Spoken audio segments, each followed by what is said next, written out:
Good morning, everybody. I'd like to introduce Mitchell Silva, the Executive Director of the Community Security Initiative. Thanks, Seth. Welcome to our fourth edition to the Consultants Corner. And these events are devoted to those who are winners of the New York State hate crimes or the federal nonprofit security grants. And through these webinars, and many of you have already participated in a few of our other ones, we're going to help you move forward with your projects. Each session, we talk about different topics, and the consultants who we have on board are going to respond to related questions. These are interactive sessions. We want to make sure that you and your organization are able to achieve your goals, help you navigate this complicated process in order to achieve positive results for your organization. And leading these sessions are two security professionals who we work very closely with, each with over 10 years of direct experience in grant applications and project management. First is Dov Horowitz, a CSI procurement specialist and grant specialist who previously worked for the New York State Department of Homeland Security. Also, Ilya Umansky, who is a prominent asset protection specialist whose dedicated work has touched a wide spectrum of risk mitigation resilience operations, including threat and vulnerability assessments, risk management framework development, design and implementation of technological, physical, and operational asset protection controls. With that, today we're going to be doing a case study, sort of live, which I think will be a great experience for many of you who are participating. But with that, let me turn it over to you, Dov and Ilya. Thank you. All right. Good morning, everyone. Thank you, Mitch. Thank you, Seth, everyone, the whole CSI team. Good morning. Welcome, everyone, back. For those of you who have been with us before, to Workshop Week. Definitely, we have a few things to cover before we get in, but that's going to be the core of today, going through an EHP and bid package kind of workshop to show everyone how we design this, what to think about, what's important. First of all, thank you for participating in the poll. You know, depending on the institution you are, creates the way you design it a little bit differently. You know, how you apply your access control program, or what systems you would work better for one type of location versus another. So there are some differences that are important to note. Always feel free, ask questions in the chat. You know, we'll definitely make sure to address everything at the end, and if in real time if we can. And obviously, in the email address that many of you have utilized to reach your CSI Regional Security Manager is available, as you can see the link at the bottom of the slide. If you don't know your regional manager, please feel free to reach out and we'll get you that information. So our general housekeeping, I think at this point we're all pretty familiar with the important things we want to continue to express to everyone. Again, you know, us at the JCRC Community Security Initiative are not DHSES. We cannot give that final answer, that final step of approval, but you have a good partner in your rep. Know your rep, work with your rep, ask your questions to your rep. They're there to help you. This is not a gotcha game. They want you to utilize this funding and do the best you can with this funding to secure your facility. Something we mentioned before, and we heard from one of our other guest speakers from a recipient grantee location, take good notes and save all your documentation. So whether that's in a binder, however, online in a folder, however you see best to keep everything you can, your communications, your records, definitely once your invoices come in. DHSES wants you to keep what they call a proper inventory management, and there actually are some spreadsheets that can be shared, we'll talk about in future sessions, to help you really log all the equipment you're purchasing and everything you're doing. An important point that we always talk about is before you start talking to vendors, before you start getting bids, before you start spending money for sure, make sure you're at that stage in the game, right? So that means your contract's executed. If you're the federal NSGP awardee, make sure you have your EHP approved from FEMA. And in future, we'll talk about the MWBE requirements required for the hate crimes grant, that you have to make sure that 30% of your project is allocated to minority and women-owned businesses. We definitely, we're still kind of early in the game. For new grantees, we're not at that stage to go through the procurement process yet. That's why we're not really going too in deep. But if you're someone who's further along, maybe from a previous year, make sure you're familiar with the procurement rules. We talked lightly on it last week, right? Always need 3 bidders. Just assume that as fact. Always get 3 bids. And any project over $10,000, you'll need to advertise in sealed bids. We will do a dedicated session, but make sure if you have an NSGP award, a new award, they just sent out information about an upcoming webinar that they will be hosting next Monday. Their topic will be on procurement and reimbursement. So hear it from them. Hear the rules from them, the requirements, and that will guide you. There'll definitely be questions. This is new to a lot of you and a lot of gray area. We're here to help you as well, but hear it from their mouth. And very importantly, know your CSI regional security manager. Keep them up to date. Let them know your questions. We can help on many sides of this as you navigate. All right, thank you, Seth. So as some of you are starting to turn the corner, right? Some of you now can, especially if you have a previous year's grant and you can move forward with procurement with bidders. For those of you who have the new grants, you have to make sure you have certain things in place. We said this again and again. It's very important, or you won't be reimbursed for the money you lay out. So, right, most importantly, you need your contract executed. The state went through the process, and they did a webinar a few weeks ago about how to do your contract in e-grants. All right, how to click it on all the acceptances and sign it officially. The EHP that we are going to be going through a little bit more live with you today and what that requires. And for those of you not required for the EHP, it's still valuable, as this can be a good piece of your bid package that you present to your vendors, to your bidders. Something that you should also have in order is your electronic payment, right? This is an SFS system with the New York State Comptroller's Office. So DHSES might not be able to help you with every step of this, as it's a different agency. If you need help, please reach out. There's a help desk for the SFS if you are having trouble navigate. And you might need an updated vendor responsibility questionnaire. Pretty straightforward, a little lengthy, but straightforward. Again, the regional security managers are here to help you. Your rep is always available. And there's a link there at the bottom for a lot of the forms that you're going to need both here and going forward as you navigate. Now, the thing is, there's no all-inclusive checklist of everything you need. Depending on the projects you're doing, depending on your grant, where you are, changes you might make will make different requirements that you need to in place before you can move forward. So next slide, please. So really, before you go to that procurement stage, before you start working with vendors, the best move for everyone is confirm with your rep. Say, hey, we got the HP, we got the contract, we have our SFS reimbursement payment set up. Can we move forward? And when they give you that approval, you know you're good. I mean, that way, if there is anything outstanding, they will let you know. That's really the best catch-all, because there is no checklist, because it can be different. As we said before, DHSES is not in the gotcha business. These reps, your rep is there to help you navigate, to help you utilize the funding correctly and follow the rules. So if you're ever unsure, reach out to them on the front end. Ask them prior. It's always better to know and help, and they'll help you navigate your particular situation, because the reality is every organization is a little different. Every question applies a little differently to everybody, and they will be able to apply those rules to you. So next slide, please. So a little bit of an agenda for upcoming weeks, right? We want this to be a consistent, ongoing time. If you have questions, Consultants Corner, 10 a.m. on Tuesdays, pending any, major legal holidays, of course. But besides your regional security manager, always available, we'll be here walking through with specific topics.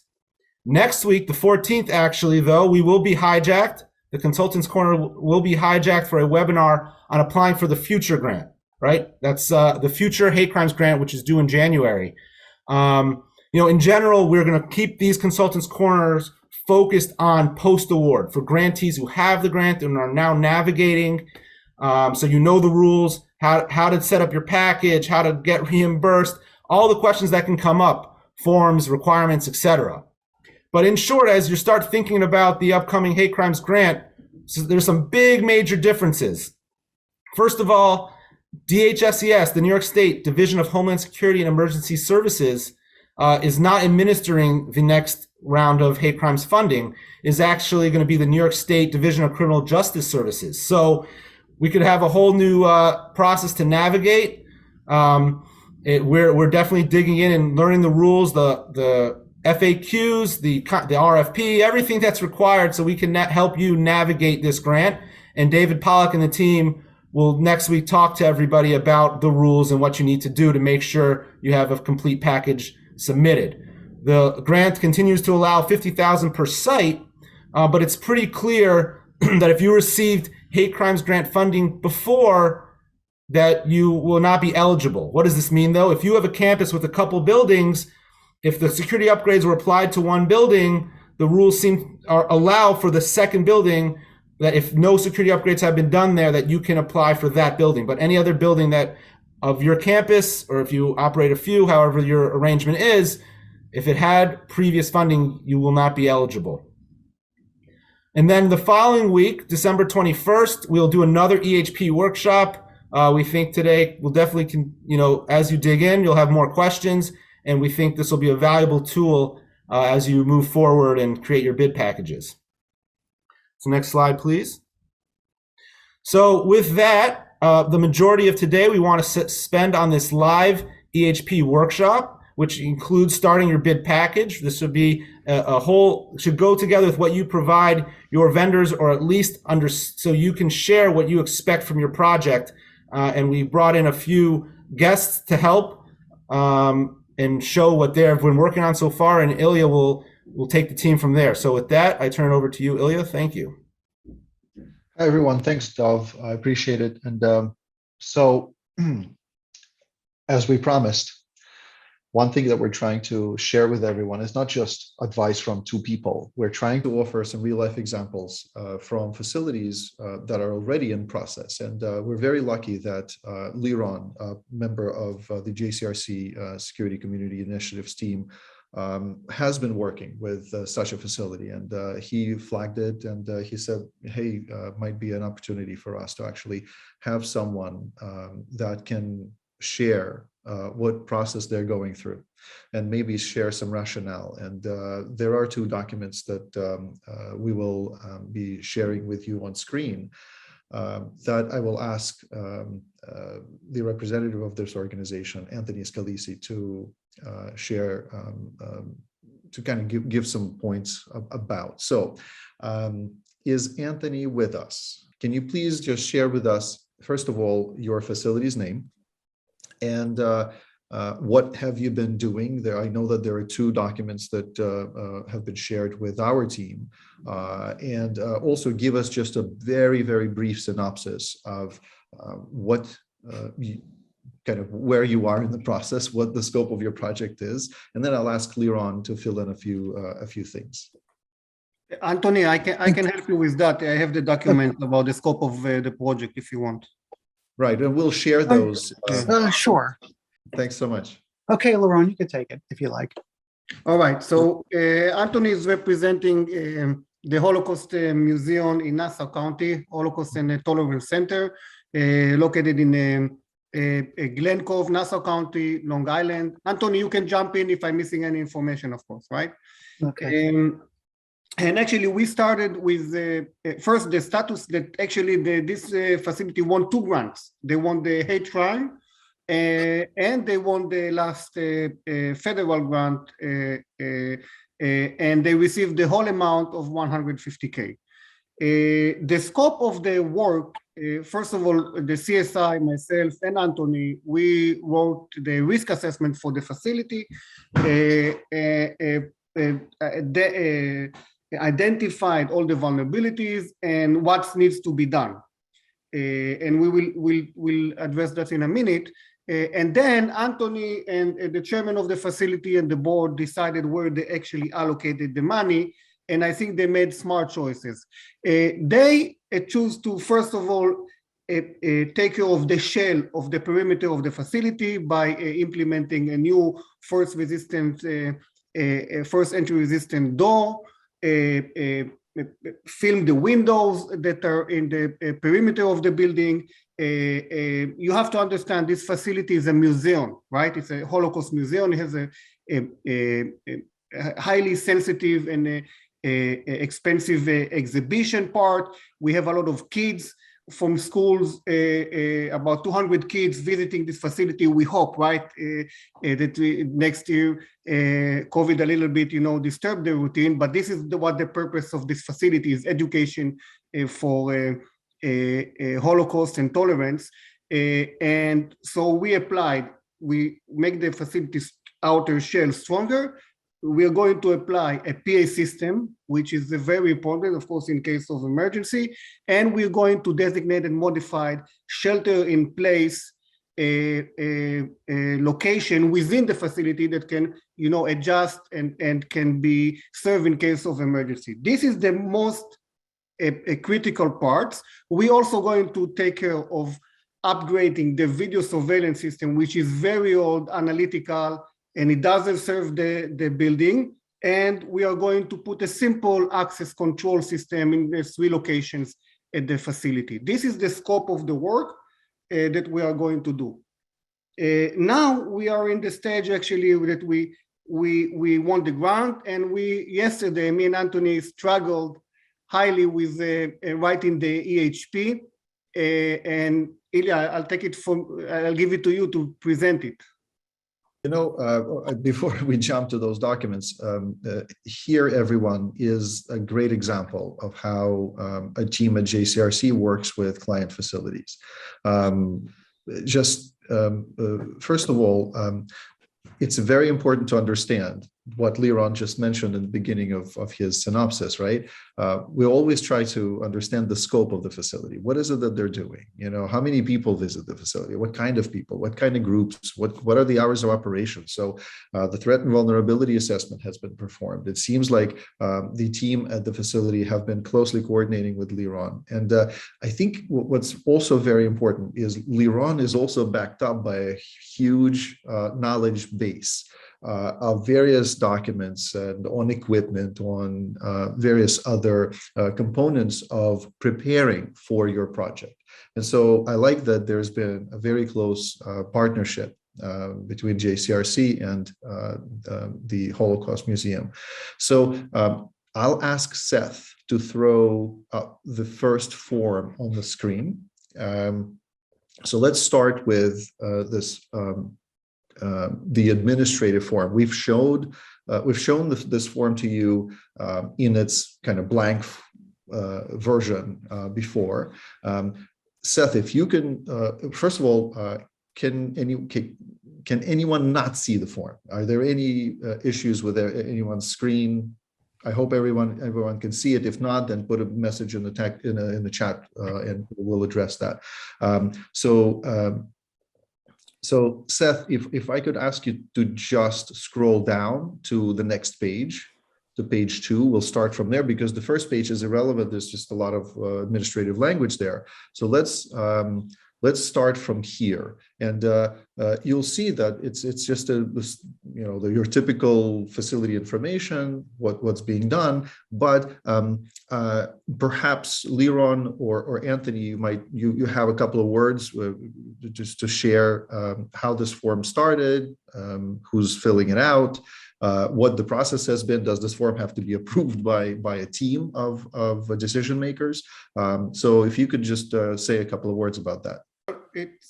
We got the blessing of the chairman, Andrea Bollender. She appointed Anthony to do that, and Anthony reached out to me, and I actually went down and sat with him, and we did that. And you will see. Then we will send it to Andrea. She's the chairman of the facility and the organization.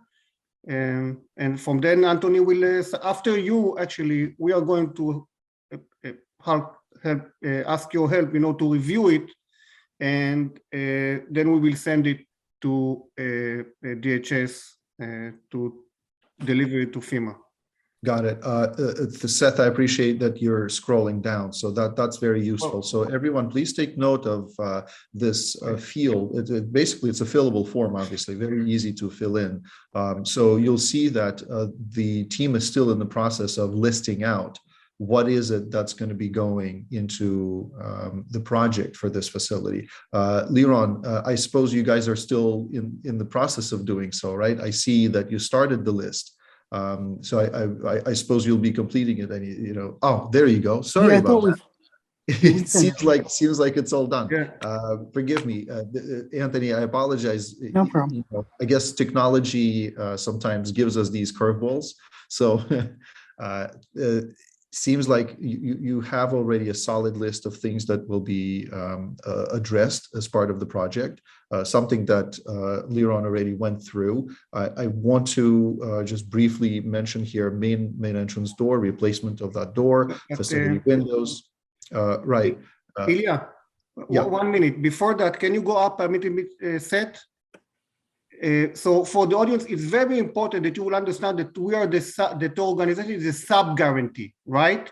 This is where you fill your information. Then the project title recommended to write target hardening. Okay, this is the recommended language that I see. And also project location, you see you have two alternatives. If you don't have the address, you can go to Google Earth and get the coordinates and you can put it on. Okay, it's very efficient and you can use Google Earth to give the location. You can do both or, okay, this is what I recommend. Then we go to the project description. Thank you so much. I appreciate it. Thanks, Liron. And so everyone, you will see that, again, the list is fairly simple. It basically aligns with what the facility is seeking to implement. Anything else to add, Liron or Anthony, in relation to this list, or we jump to the next page? Except of Anthony's frustration about why we need to fill it times and times again, nothing to share. Understood. All right. Well, again, I think that everyone who's looking at this language, again, there's nothing terribly technical here. If you choose, and I think that there's been, some advice that Liron provided here. Perhaps some of the things could be I guess, add a couple of technical details, like, for example, line 2, facility windows. It is specified how thick the film should be. Then you do offer quantity of windows that are to be upgraded. So shelter in place area is defined, and I believe the specific area inside the building or areas inside the building are highlighted. So then the access control system. So it discusses 3 card readers, main entrance door, admin area, and so on. Video surveillance system, I guess that requires a little bit more detail and locations. So all of this is, again, keep in mind, part of the administrative process and the language that needs to be submitted in this form. Why don't we jump to the next page? Thank you, Seth. So I wanted to ask either Liron or Anthony. So what's the project type? So it's a Purchase of equipment. We checked it off. I don't know. we checked it off. I don't know why it's not checked. Yeah.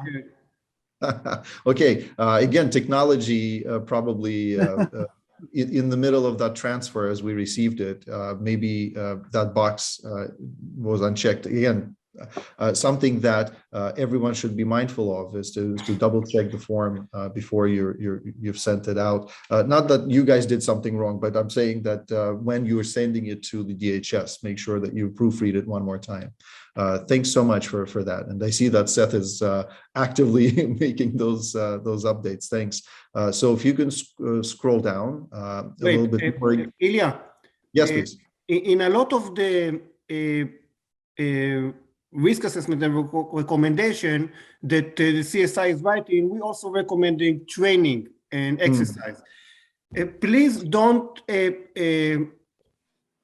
confuse. What they're meaning here is training, that exercise that are being done in the field and can hurt the environment. We're not talking here about training, sitting in a classroom with 20 teachers or with congregants and talking about,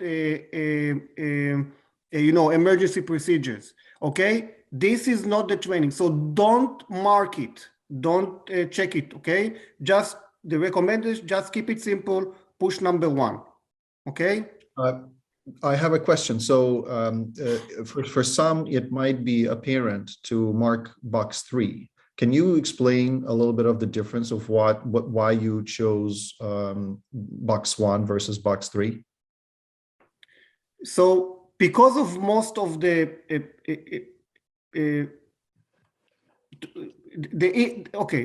intention is to really see how this document can influence the environment, right? This is the intention. Now, where is the greatest part of your project? If it's a technology, then okay, you can push number 3, but this is not the case here, all right? The case here that we're putting most of the project in the outer shell reinforcement of the building.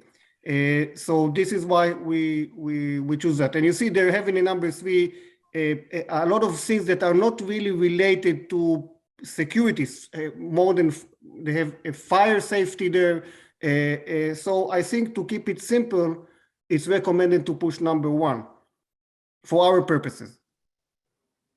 Understood. Thank you so much. And again, as you navigate this form, and that's for everyone, please be mindful that you can always go back and ask questions of your state rep that you're dealing with, and just to ask for clarification. They're always happy to offer that.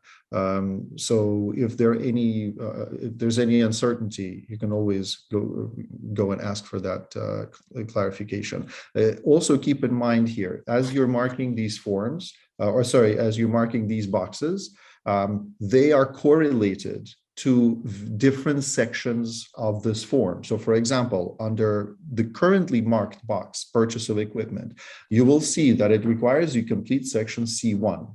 If you were to mark box 3 instead, you would be completing section C3. So please pay attention to the specific requirements in the form. Otherwise, as we all know, some of the form may get returned, and the state rep will ask you for clarifications, or you might have missed a portion of the form that's related to the box that you're marking. Again, we all know that it's, as I mentioned it before, it's an administrative bureaucratic form. It needs to be filled out, but please pay attention to these details. Let's scroll down.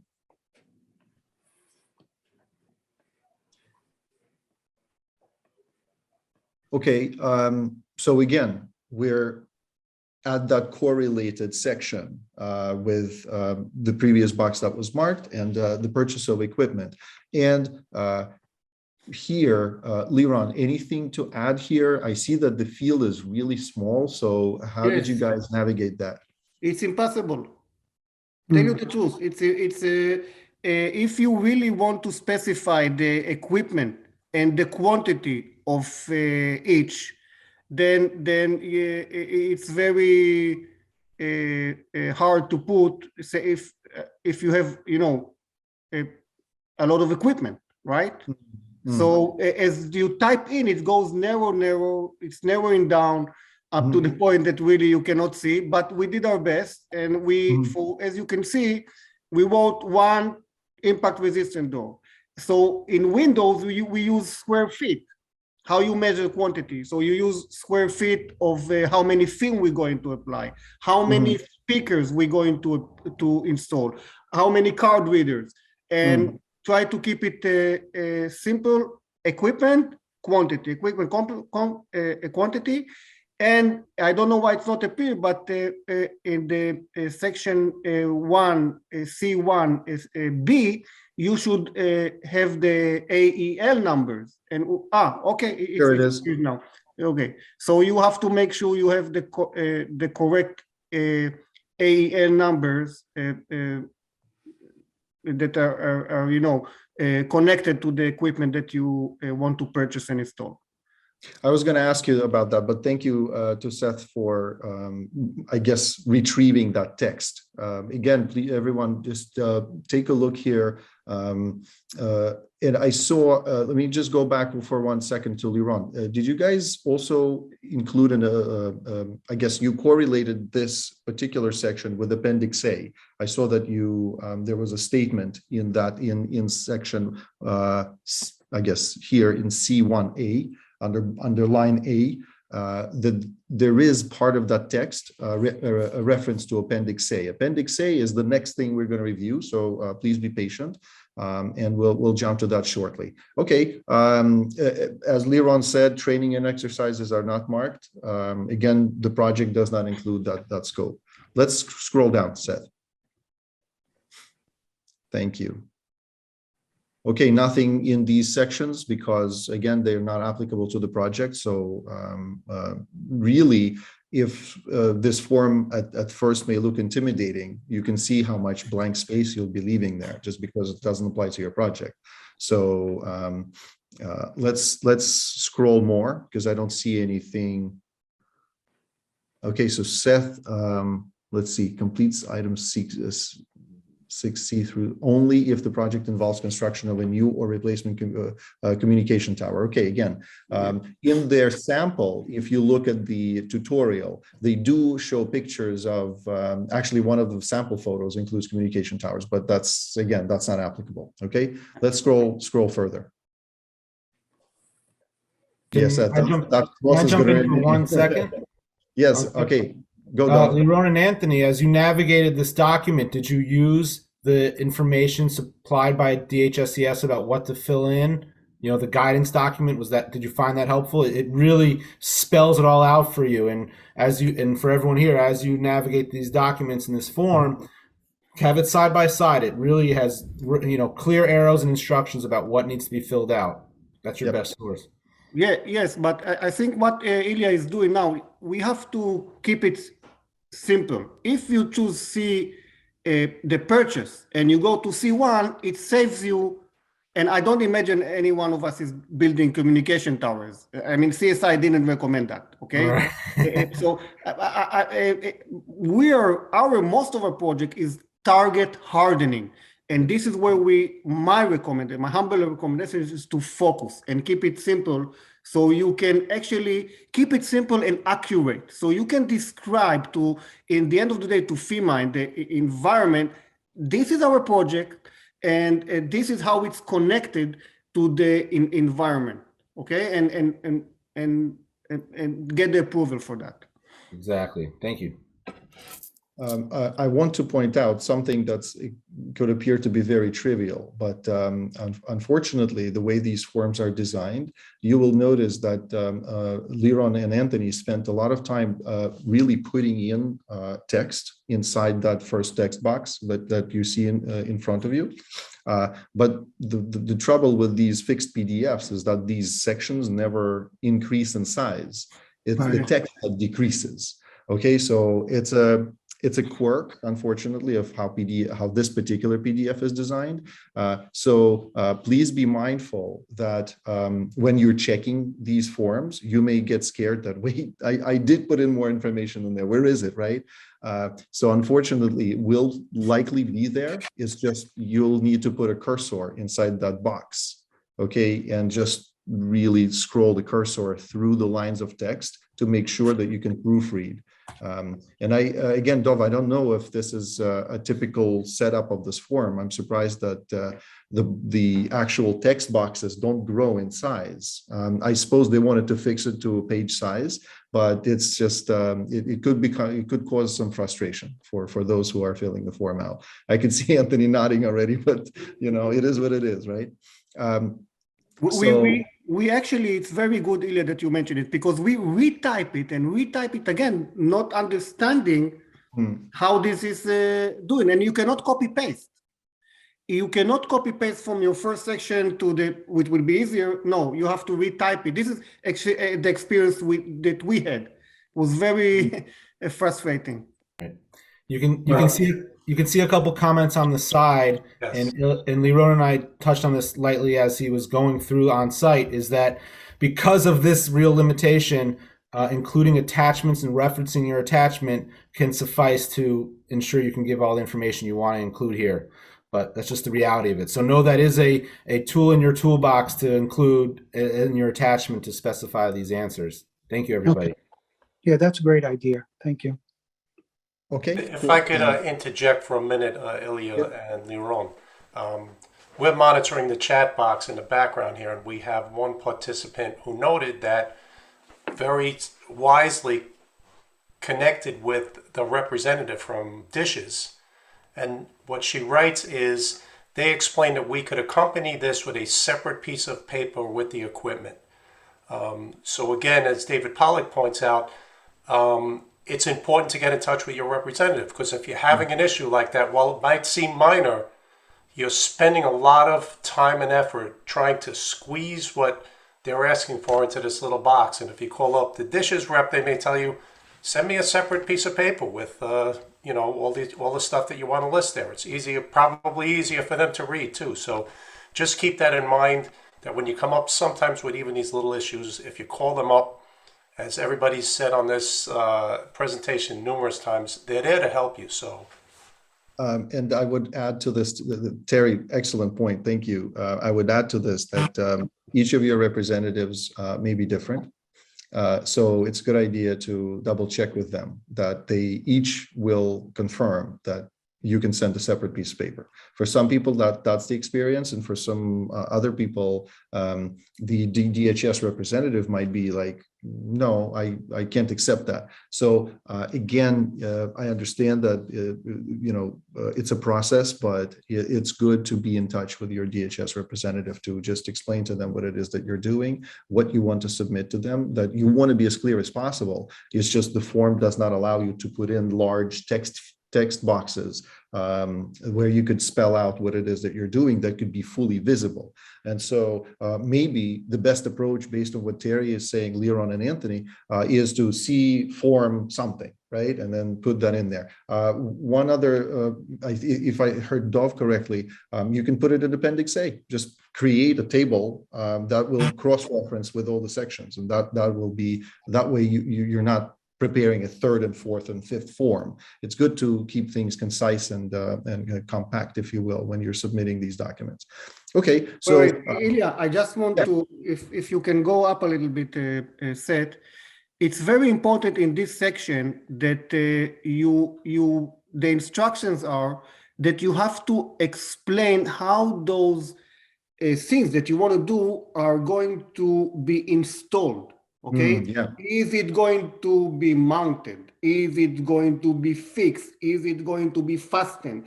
This is where the EHP is becoming more challenges, because you have to understand how the things are going to solve are going to damage the facility or influence the environment. So use those kind of terms: mounted, fixed, fastened,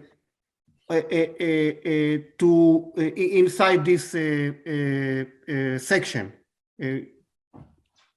Well, the key point of reference here is the fact that the EHP is it has historic preservation in it. And so, of course, your representative that's going to be reviewing this form will need to have this type of language that explains what kind of, work will occur on the facade of the facility and on the interior of the facility, and what methods will be used. So it's not only from this that they're looking at it from a security perspective; they're also looking at it from a historic preservation perspective. So, any other points? I know that we've stuck here for just a few minutes. So, any other points, Liron, on this page that you wanted to mention? We're now moving down to page 7. Site photographs, maps, and drawings. So this is actually if you had in the past any kind of federal governmental approval that you did this kind of work, you have to check it in. Unfortunately, we didn't have it, but if any facility has previous EHPs that were approved, or other environmental authority that gave them some kind of approval, it's a good place to edit also. Right. And you, as we move down in this form and also in Appendix A, you will see some of the additional information there. I suppose any guidance preparing for, okay, environmental documentation. So again, if there are any environmental documents that are required here, again, it really depends on your specific facility. What you must maintain in terms of historic and environmental preservation or protection. So that's something that you might need to either clarify with your state rep, or you might have already gone through that exercise and you might have that information on hand. So just be mindful that this needs to be included if it fits within your facility's profile. Let's scroll down. So we're now getting to the point where this is the guidance for how to prepare Appendix A. We will jump to Appendix A just shortly. So let's just, again, quickly take a look at these requirements, and then we'll take a look at what the current Appendix A looks like from the Holocaust Museum. Okay, photographs, I guess they're required to be in color. The photographs need to be labeled, of course, needless to say, label the photographs to clearly illustrate relevant features of the project, identify ground disturbance, best practices, provide the photographs in a separate file, right? So you can, again, review this form, take a look at these requirements before you jump to prepare your documentation. But we'll take a look at some of the key features of Appendix A as we review it. Scroll down, Seth. Again, a lot of administrative information and some, I guess, technical information on how to take photos and what they should look like. But these are the examples that are a little bit easier to digest. So aerial photographs, where again, they ask you to put labels and things like that, label the address of the site, where's the main building, and so on and so forth. Let's scroll down, because these are just generic photos. It's not the photos of the facility. So here we are now. Again, I think these are still, Liron, these are not yours, right? This No, this is samples. Samples, We right? have a Okay, separate. yeah, let's keep scrolling. Seth, I apologize. Let's just keep going, because we want to get to Appendix A. So this is the guidance here for how, I guess some of the labels, but we'll jump to Appendix A so everyone can see for themselves. Last page. Seth, can we switch to Appendix A? Thank you. The presentation, the PowerPoint, etc. Yeah, we have it. Anything wrong, it's Anthony did. Anything good, I did. Okay. Liron, don't forget that Anthony can send you comments privately. So it's still possible in this chat. Okay. Anyway, here we are with the aerial photograph. It depicts basically the top look of the facility. I suppose maybe an address, but I see the coordinates here. So I suppose you guys just decided to do a screenshot. So again, trivial stuff that pretty much anyone can pull up on Google Maps and or Google Earth specifically, and put as the cover. Some facilities I've seen that they take these types of photos, and then they also start adding photos of their primary entrance, or like the main facade, right? We'll get to that in a second, okay? So Seth, can you move down one? Let's scroll over. Okay, so Liron, you want to walk us through this, or should I, or Anthony, if you have any comments here? Lerone took the pictures. He knows. Okay, that's great. We will go one security measure at a time, and we try to show where it is and what needs to be done in every section. So this is the main entrance door of the facility, and as you see, we're going to replace it.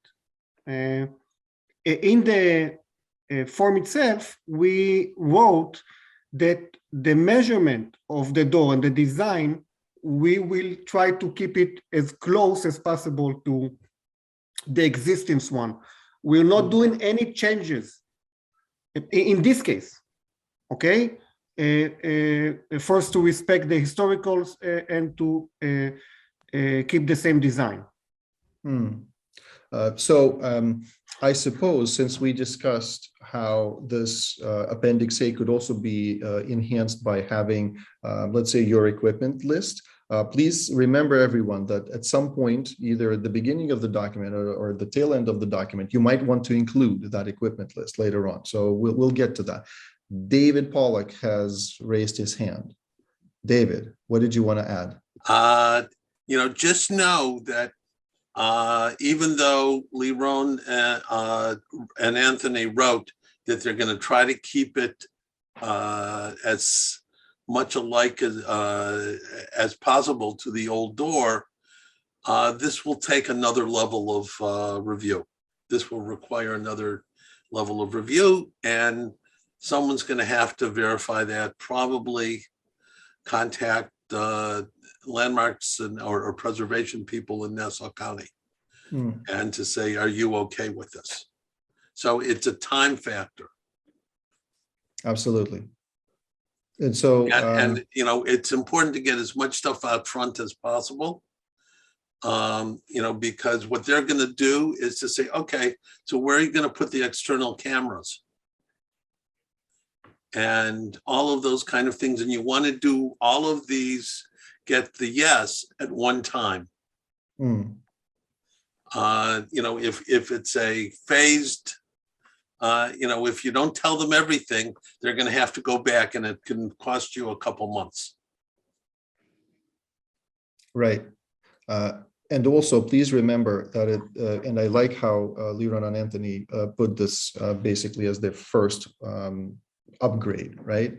You don't want to mix and match multiple photos with different types of applications, different types of upgrades on one slide. You want to really try to present this step by step. And I like also that you're starting at the outer shell of the building. It's always good, depending on what your project includes, if you're upgrading things around your building, then start with the outer perimeter first and then move inside. If you're upgrading things on site, like for example, you're adding a fence or you're, building a wall or installing exterior video surveillance, that is not going to be put on your building, but it will be somewhere outside. Then start at the outer layer and then show how you're moving inward with your installation. So let's move on to the next slide. All right. Okay. So go ahead, here, so for my understanding, and again, we can correct it, Ilya. I understand that they want a wide picture of the facility, or let's say one side of the facility, and then yes, to put what measures you're going to install, so they can get a picture how in the end of the day it's going to look like. So what we try to do here, we took actually pictures of each side of the building, and we call it south-facing exterior wall, and we try to show where we're going to place cameras and which windows are going to be filmed, and try to keep it simple. But I don't know if this is the right way. So we can do two slides, one cameras and one. What I would recommend is this is a very good start, but I think you need to sectionalize the building, the facade, and offer slightly closer shots, maybe of the, let's say, the left side of the building, off of the main entrance. If you judge by that, then the main entrance, and then the next side of the building, the right side of the building. The reason why I say this is from, again, I'm going back to David's comment here, is that we want to be as clear as possible to demonstrate what we're doing with a historic landmark. And in order to demonstrate it, you need to be a little bit closer to the facade and show, for example, there's that portico by the entrance, right? So where specifically will the camera be placed? Because I don't want to spoil it for everybody, but inside the building, you're actually showing specific locations. Here, it looks a little bit more general. So I would certainly recommend to repeat a section of this of the facade a little bit more close and demonstrate specifically where the camera will be going. Okay, so you want to be I think you want to add that detail. All right. So let's scroll to the next slide. Okay, so again, everyone, please pay attention that the header of the or the title of each slide has to be very specific to the location where you're making upgrades. And again, here, perhaps this is a good starting point, but I would certainly get a little bit closer in my next slide to demonstrate specifically, because to me, if I were the state rep, I'm looking at the camera on the left-hand side and I'm saying, well, where exactly is it going? Is it going in the corner on the roof, or is it going on the facade of the building? That is a bit unclear. I understand what's happening with the windows, but to be a little bit more specific of where you're mounting the cameras is very important. Some of the facades in the buildings, they might have some specific materials that are easier to use to mount things, and some other materials that is just impossible. Some of them could be, if you do something wrong, if you ruin that material, it might take years to replace.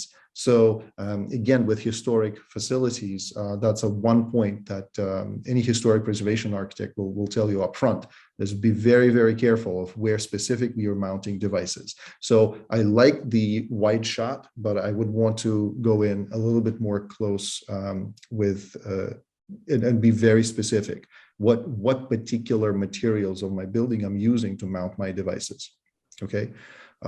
So again, any other comments, Liron, Anthony, David, Dov, anyone else?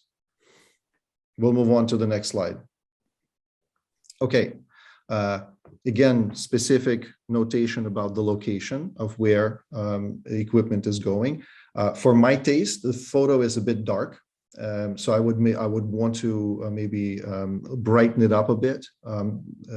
You can do that inside PowerPoint if you have decent skills. It's a basic feature, but I would want the facade of the building to be a bit lighter.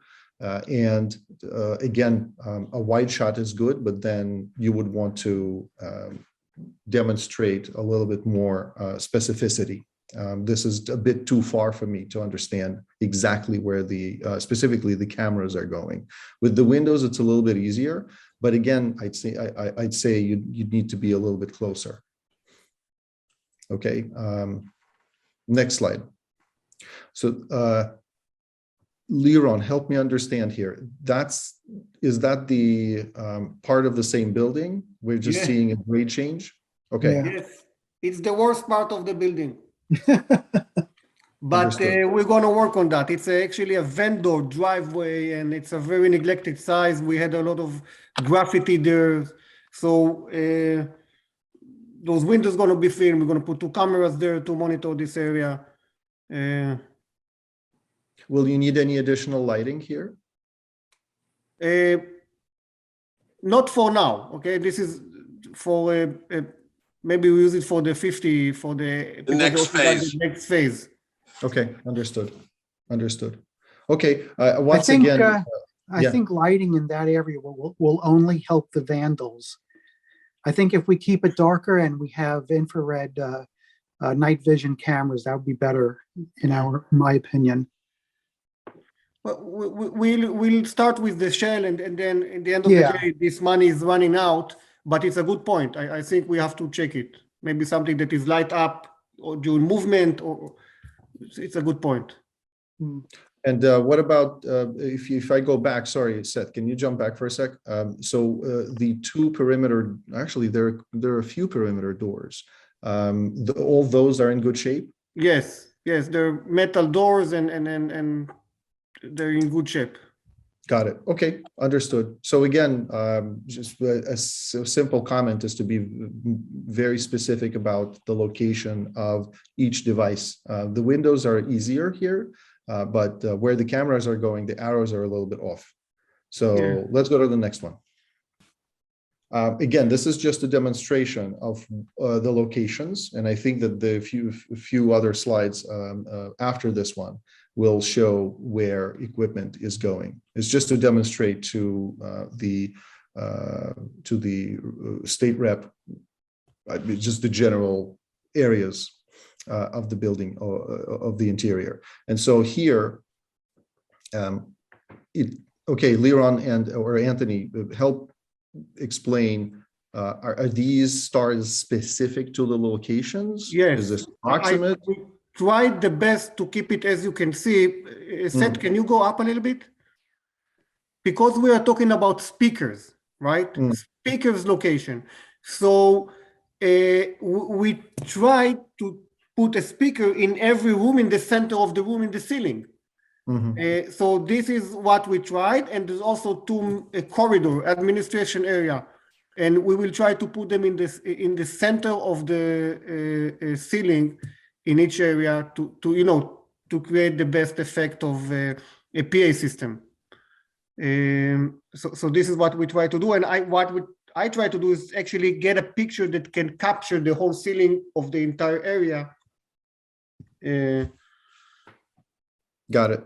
Okay, so again, I think the general comment here is be very specific as to where you're placing your icons. I'm sorry, something just popped up. A bunch of other stars popped up, but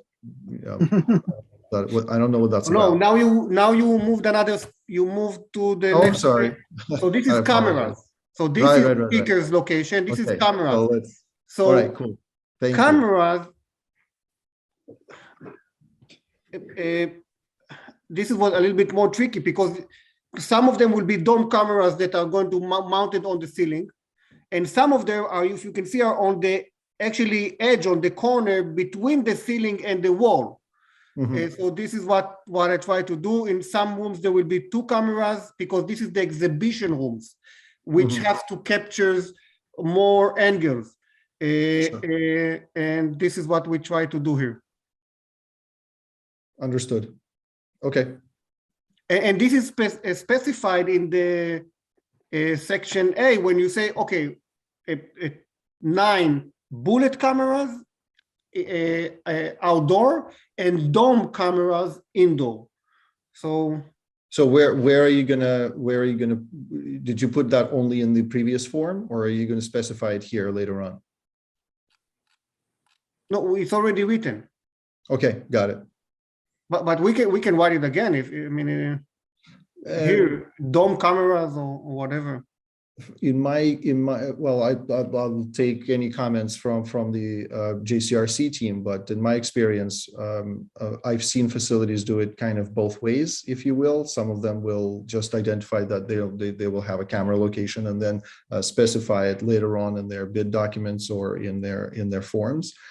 In some facilities were far more specific. They would say specifically what kind of camera they're looking to implement at each location. Again, all of this specificity goes back to historic preservation needs, because I'm personally not familiar exactly with how this facility is reviewed from that perspective, particularly on the interior.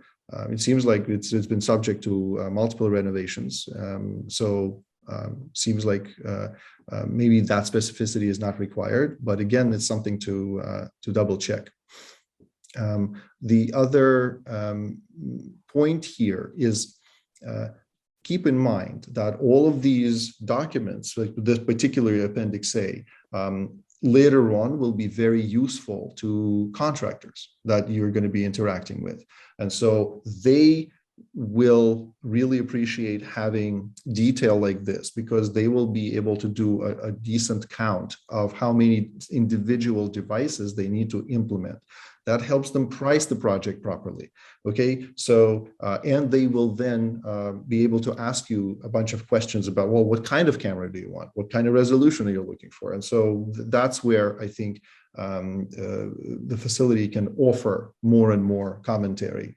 So with the Appendix A in particular is very useful for integrators.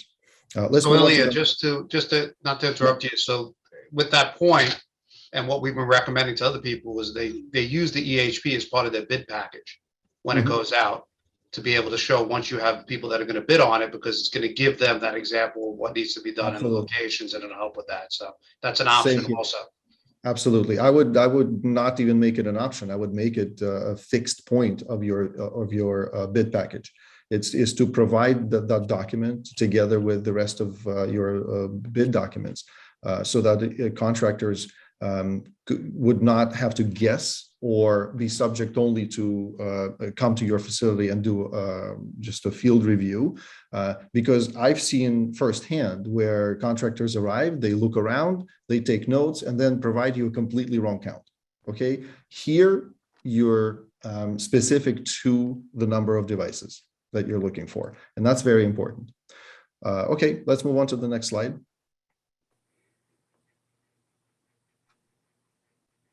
Is that it?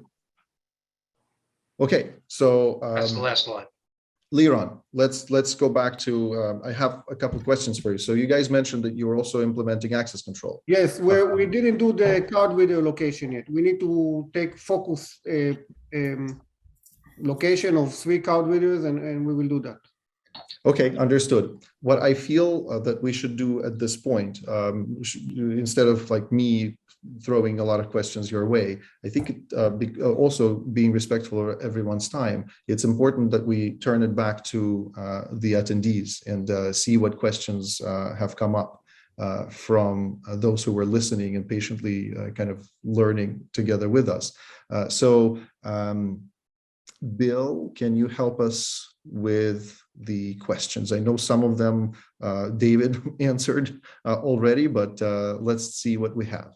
Yeah, I'll try and get through them as quick as I can. But they're all good questions, very important and pertinent to the situation at hand. The first one is, I received an email from DSHES that says my contract is ready for signature. I have not yet submitted my EHP. Should the contract be signed before the EHP is submitted and approved? And is this the usual way the state handles the contract? Dov. Yeah, I didn't notice that question, so I tried to get all the. I'm trying to get all the details of the question, but the answer Are you is. sure? By the way, are you sure?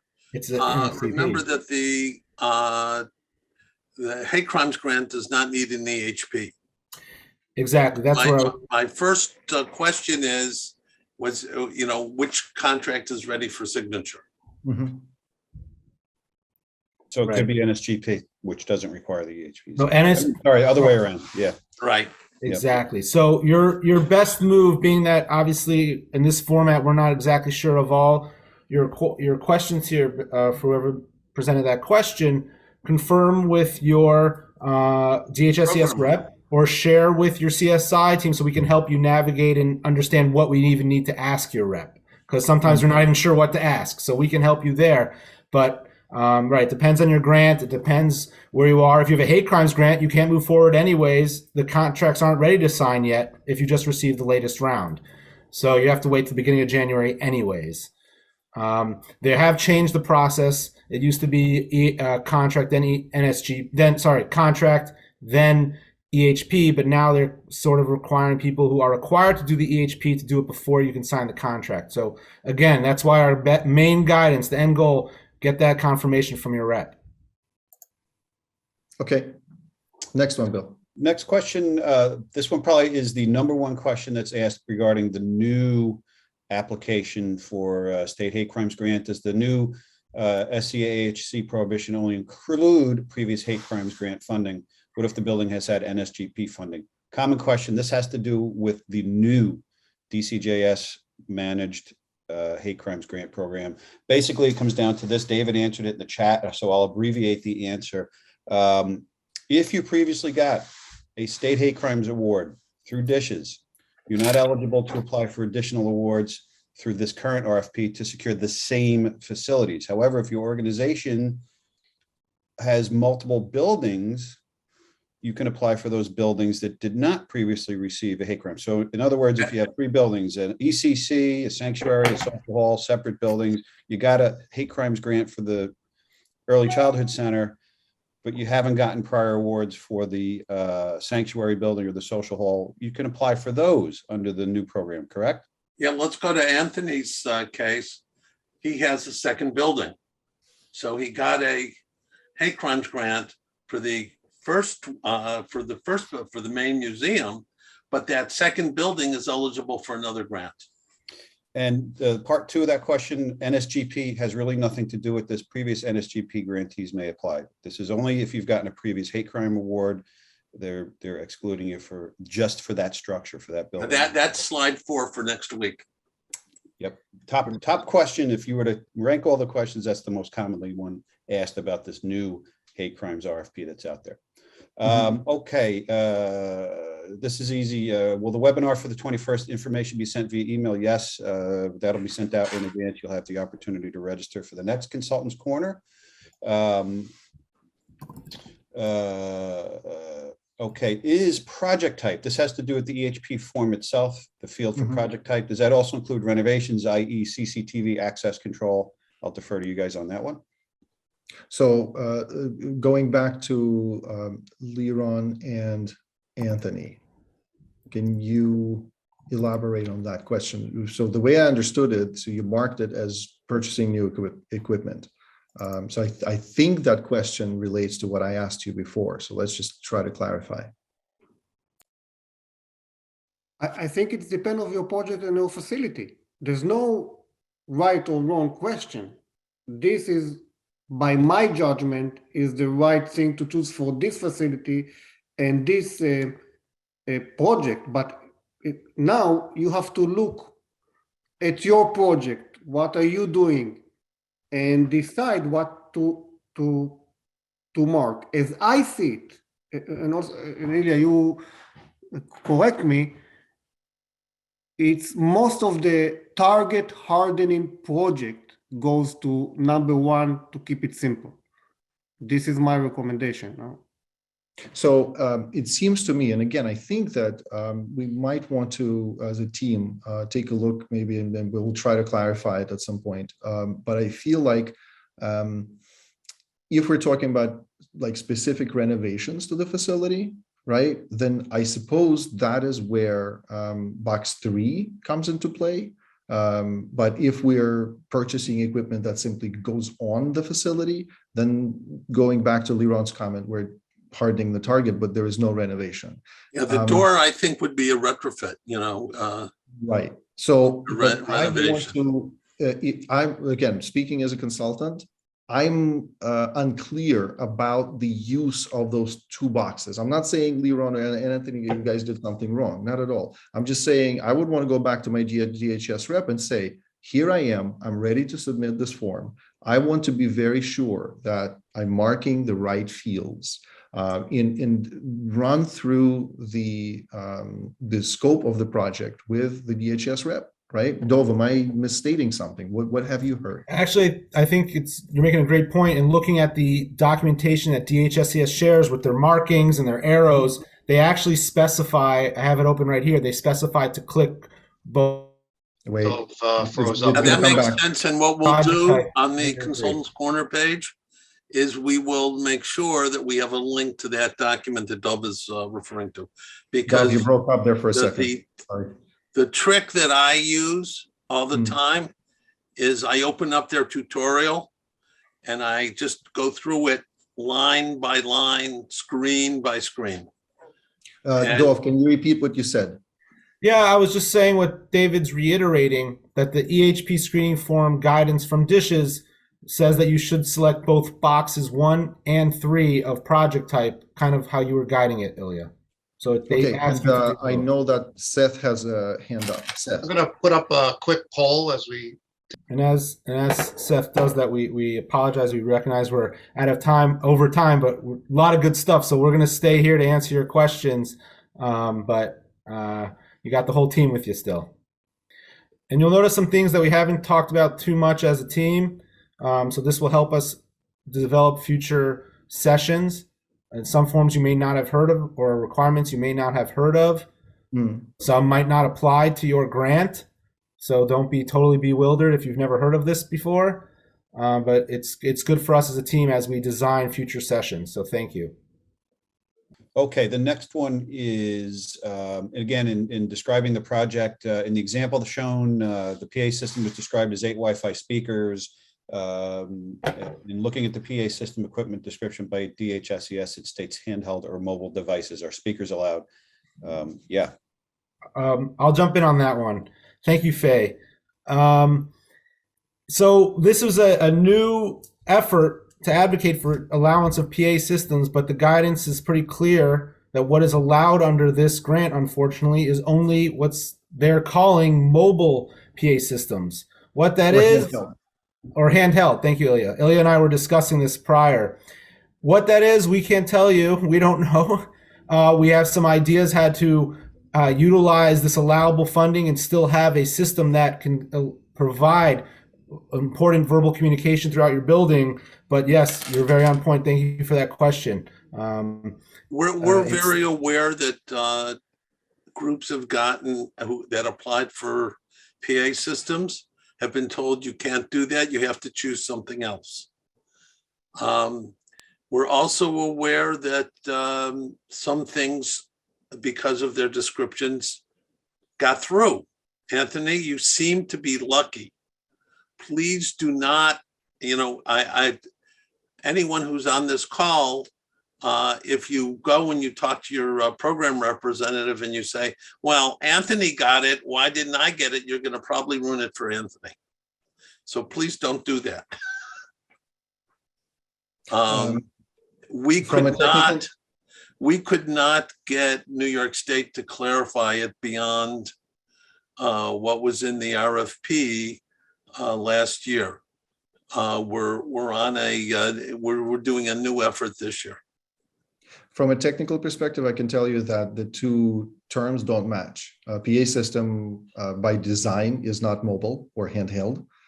There are elements of a PA system that can be handheld, for example, a handset, okay? But it has to have wires, it has to have attached devices.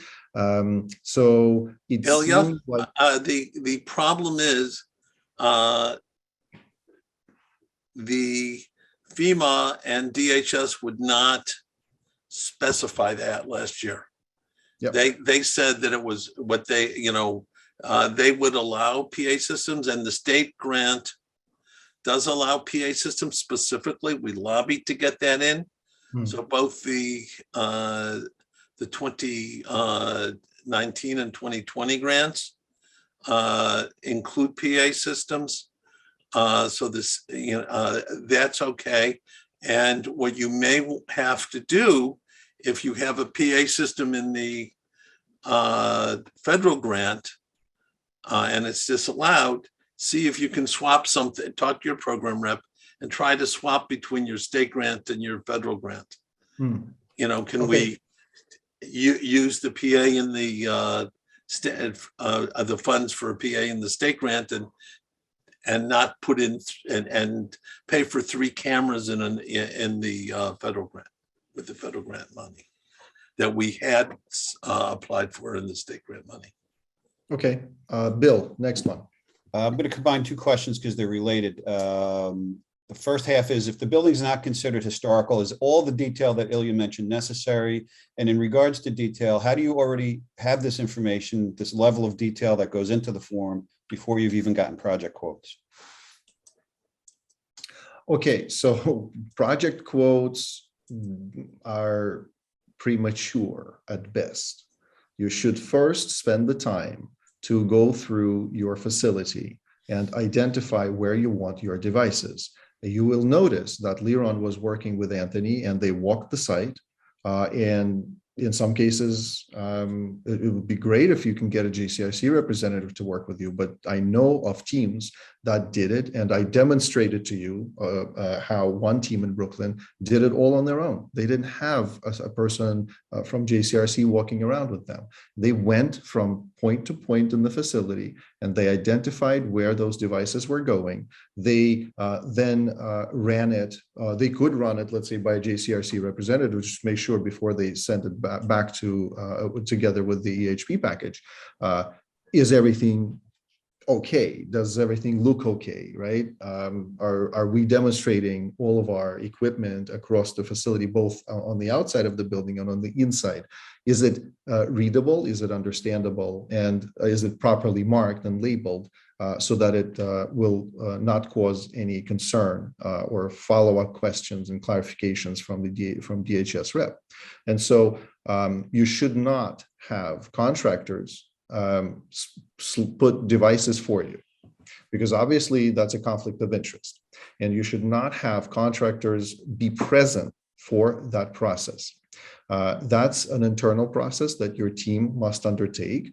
I certainly would recommend that you reach out to JCRC if you're in the JCRC's area, so that your regional rep can work with you to help you with, just the same way as Liron has been working with Anthony to put those devices onto your Appendix A.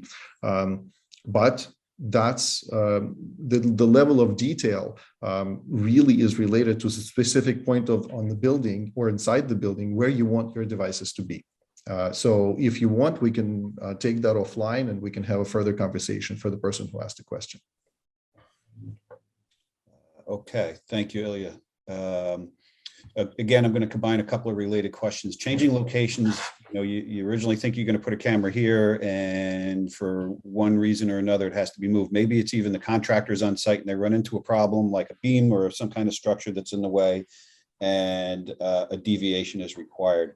What's the process? How do we get that approval done? Contractors on site, they run into an issue. We got to move the camera. We've got to move the speaker. What do we do? Okay, so depending on what the question is, because it's really specific to the project.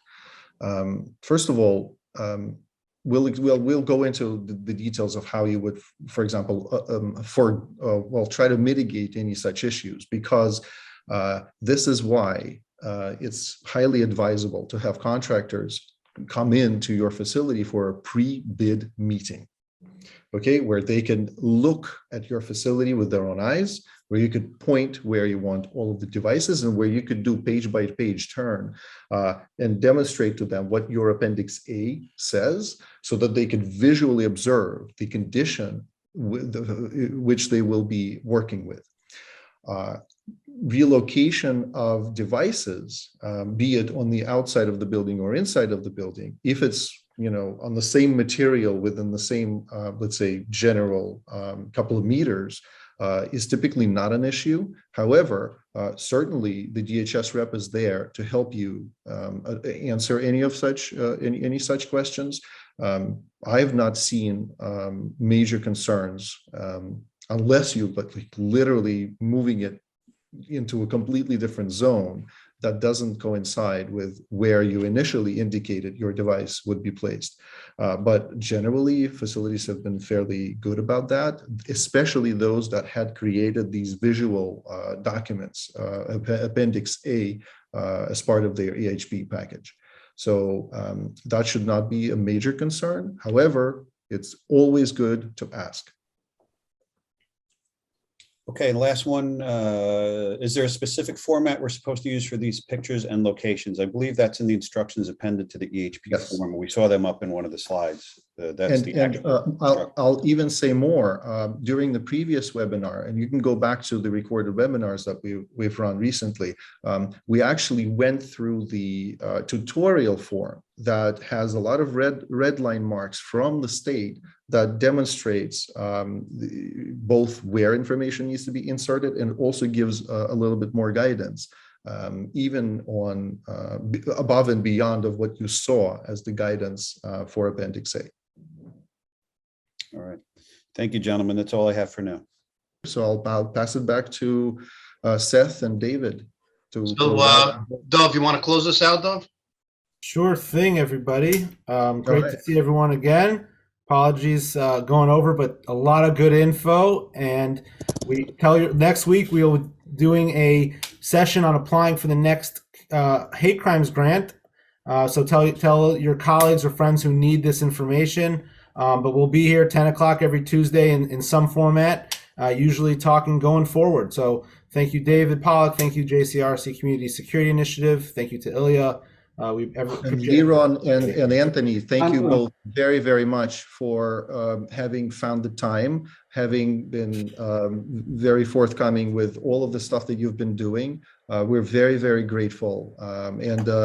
Please continue to collaborate. And if any questions arise offline, we're always happy to support you. Thank you.